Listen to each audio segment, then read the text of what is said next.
Chapitre 3 L'ambassade. Après avoir longtemps voyagé, la reine Guenièvre parvint au lac.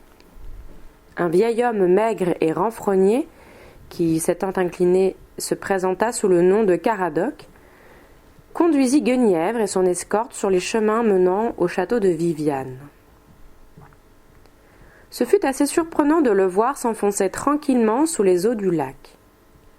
Plus surprenant encore, quand Guenièvre, après une hésitation, talonna son palefroid et l'obligea à pénétrer à son tour sous la surface brillante et grise, comme si elle allait s'y noyer.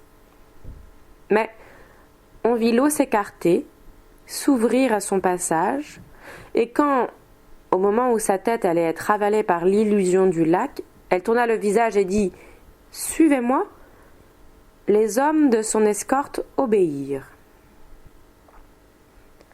L'eau d'illusion les frôla comme une brume.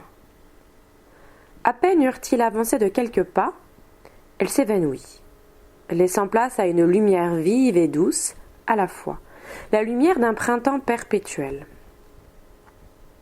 Les arbres fruitiers étaient en fleurs. Des pâquerettes jonchaient les prairies qui descendaient en pente abrupte vers le fond d'une vallée où coulait une rivière, autour de laquelle des maisons et un château de pierre grège étaient bâtis. Tout cela donnait un sentiment de paix et d'harmonie. Guenièvre trottait en tête, aux côtés du chevalier Érec. Elle se contraignait à dissimuler son émotion. Ce lieu idyllique et calme, songeait-elle, avait été celui où avait grandi Lancelot. Toute la maîtrise de soi qu'elle avait apprise comme princesse destinée à régner, puis comme reine de l'ogre, lui faisait soudain défaut. Son cœur battait trop vite, ses joues, naturellement pâles, avaient rougi. Elle respirait avec difficulté. Depuis combien d'années n'avait-elle plus vu Lancelot? Elle ne voulait pas les compter, y songer. Elle se sentait coupable de lâcheté, pire, coupable de trahison. Quelle aurait été sa vie si elle avait eu foi en Lancelot plutôt qu'en les mensonges d'un miroir magique où elle avait cru assister à sa nuit d'amour avec une autre jeune fille? Une vie d'opprobre, certes, une vie à l'écart du monde, mais aussi une vie d'amour. Qu'y avait-il de plus important? Le respect des chevaliers et du peuple de l'ogre, qu'elle avait conservé, ou l'amour fou du meilleur chevalier du monde, qu'elle avait méprisé?